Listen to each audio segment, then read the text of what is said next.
Okay, so continuing on with the second piece of the lesson. As we look at number 6, what I want you to notice is that the absolute value is not by itself.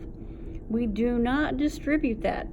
This is not a set of parentheses, it is absolute value. What we are going to need to do is to divide both sides by -1.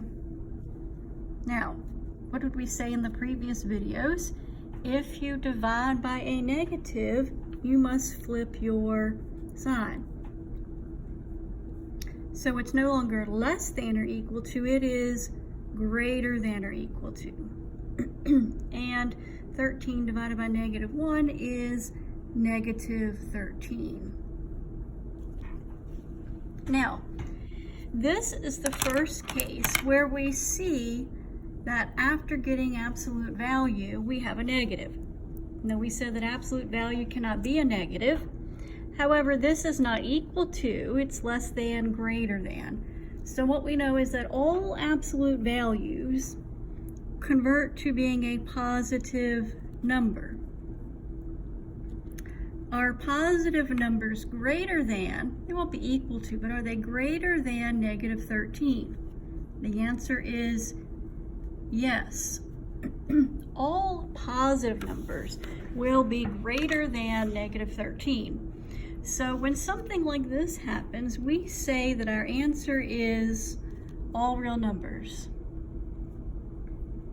That means that every number that we could substitute into for the x value would become positive inside of the absolute value, making it always true. It will always be greater than -13.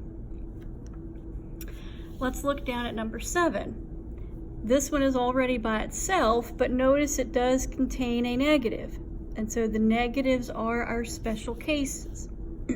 So, if all absolute values turn into a positive, will positive numbers be less than or smaller than a -3?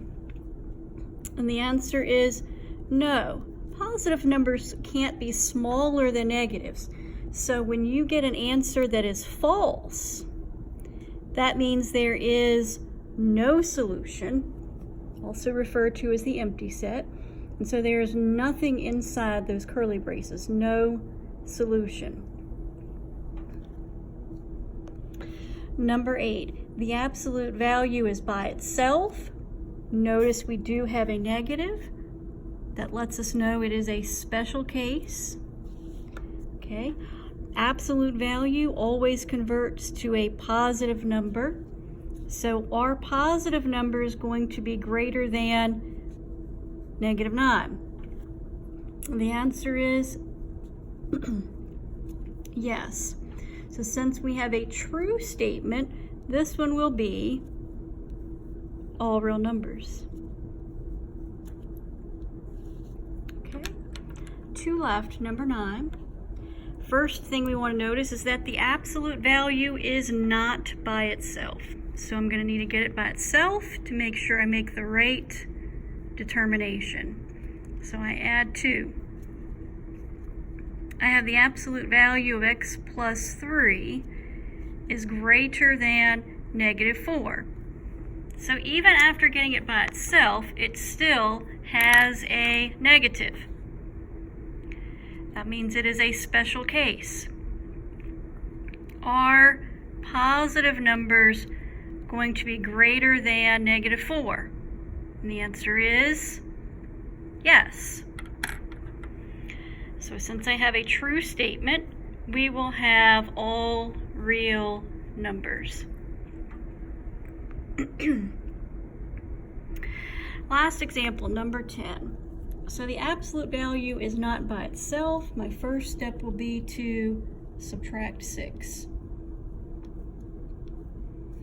So I have -2 times the absolute value of x plus 8 is greater than or equal to 18.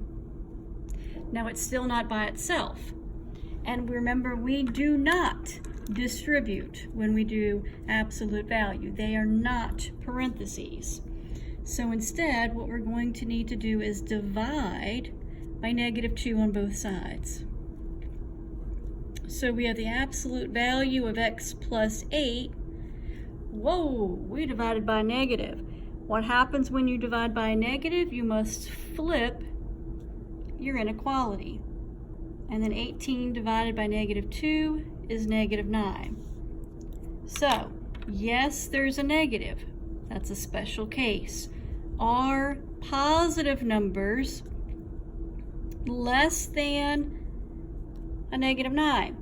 The answer is no.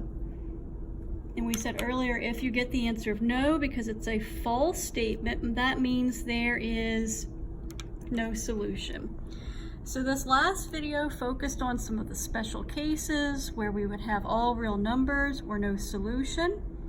And it finishes this section on solving absolute value and inequalities.